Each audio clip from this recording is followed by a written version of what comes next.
Well, next time you see Vicky, try to pin her down on whether or not it was Epstein that invited her into the Trilateral Commission. And how does someone that unintelligent belong to any club?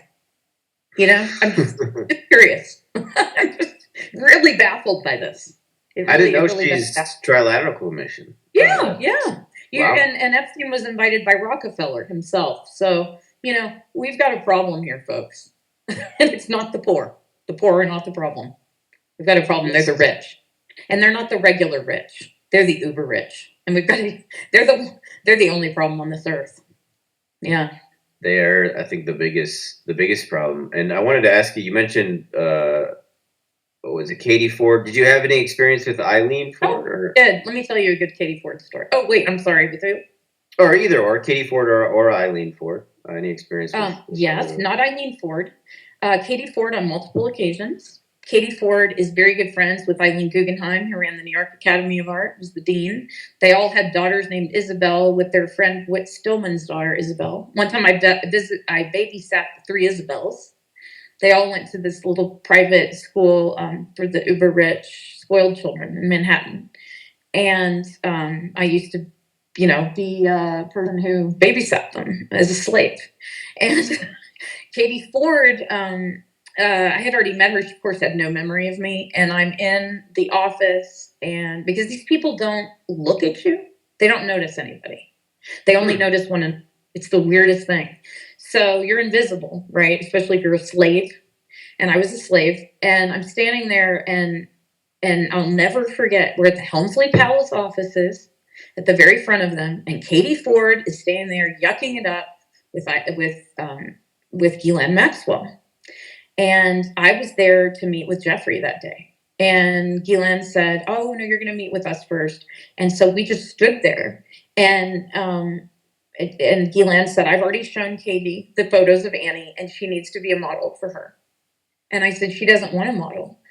And then they looked at each other, and she said, "Well, I guess we could introduce her to our good friend Harvey Weinstein." And later she said, "If Annie doesn't want a model, she can act." Katie Ford was always there. She was ubiquitous. And the other person who was there was her husband, Andre Velatz. He owned all the hotels. And it's funny, there's a new documentary about all these rich people that were ripped off by this one woman, and he's one of them. It was a little bit celebratory for me. But anyway, it's on Netflix. Something. Is that it? Yeah. About the young woman who. I'm just proud of her. I love this woman. I'm like, dude, what a brilliant thing to do. Like, I mean, you know, if you just don't, just for shits and giggles. Let's Robin Hood. Basically, she like duped like a bunch of New York elites into thinking. One of them was Andre Velatz. German princess or something like that. Yeah, it's hilarious. Yeah. So anyway, the point is, these people in the Black Book are culprits. And everyone's like, "Oh, what if you say something and one of them isn't?" You know what? That's okay. If we get one I agree. And these people, they've lost the benefit of the doubt. I think they have lost the benefit of the doubt. You know, like the Dubins. Oh, they're so nasty. Oh my God. Oh, and I know what I was saying. Katie Ford now runs this human trafficking organization, right? How amazing. Next, you'll have Josie Moran running one. She's the little, you know, the one that we believe recruited. Well, she did. She took Amelia to Weinstein, and Amelia was raped. And she got Amelia connected to David Blaine, and then all of a sudden Amelia's being given heroin. And Amelia kills herself, possibly, right? So I have a problem with this group, especially the female recruiters, right? And I have a real problem with somebody who is as skanky as Kirby Summers. Pretend to lay off a victim's lady. Get away from us.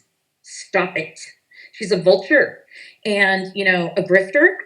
And I just really don't appreciate her using Amelia's photo. I don't appreciate that one bit.